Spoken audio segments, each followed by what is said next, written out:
Hello students, let us understand the following question. In the given figure, angle M is equal to angle N is equal to 46 degree. Express x in term of a, b and c, where a, b and c are lengths of LM, MN and NK respectively. So let's see given information in this question. तो हमें क्या दे रखा है? In figure, angle M is equal to angle N is equal to 46 degree and LM is equal to, देखें यहाँ पे LM की जो लेंथ है वो A दे रखी है and MN is equal to B दे रखा है and NK is equal to this is NK है ना, ये क्या दे रखा है? स्मॉल c दे रखा है. So let's see solution part of this question.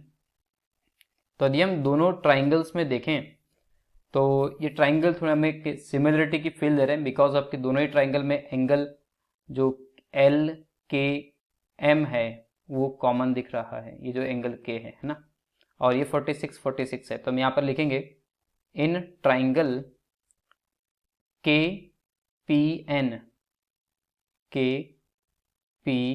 N and triangle K L M. तो उसमें हम क्या देख पा रहे हैं?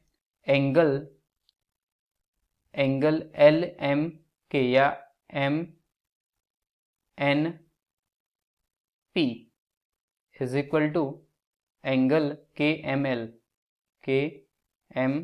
इज इक्वल टू 46 डिग्री है ना. तो और एंगल पी के एन है ना, P K N is equal to angle L K M.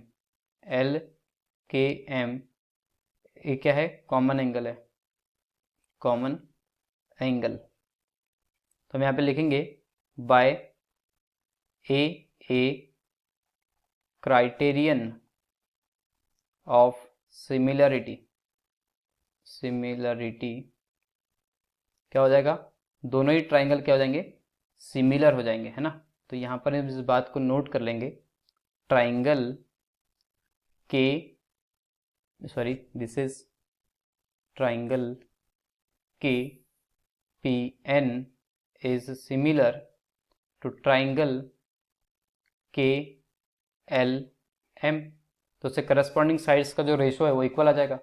Means के पी, इसमें उसकी करस्पॉन्डिंग साइड क्या होगी? K L is equal to P N upon क्या हो जाएगा?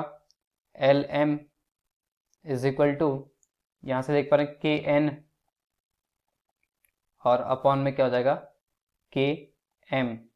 अब हमने क्या कम करना है? यहाँ से ये दो रिजल्ट लेकर के चलना है क्योंकि इसी के बेसिस पे हम क्या करेंगे? एक्स की वैल्यू को ए बी सी के फॉर्म में कन्वर्ट कर पाएंगे. तो यहाँ पर लिखेंगे टेकिंग पी एन अपॉन में L M is equal to K N upon में के एम.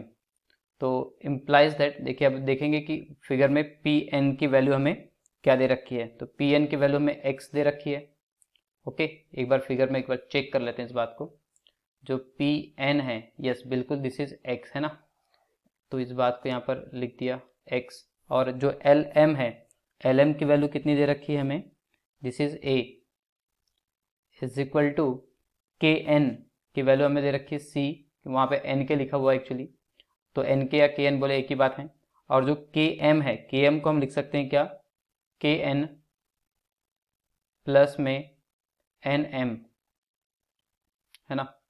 तो इसके बेसिस पे x upon A is equal to C upon, यहाँ पे देखिए के एन सी आ गया और एम एन के प्लेस पे कितना आ जाएगा? या एन एम के प्लेस पे आ जाएगा स्मॉल बी. तो implies that x is equal to क्या हो जाएगा? सी ए अपॉन में सी प्लस बी. तो अब इस बात को हम क्या करेंगे? फाइनल आंसर में नोट कर देंगे ना.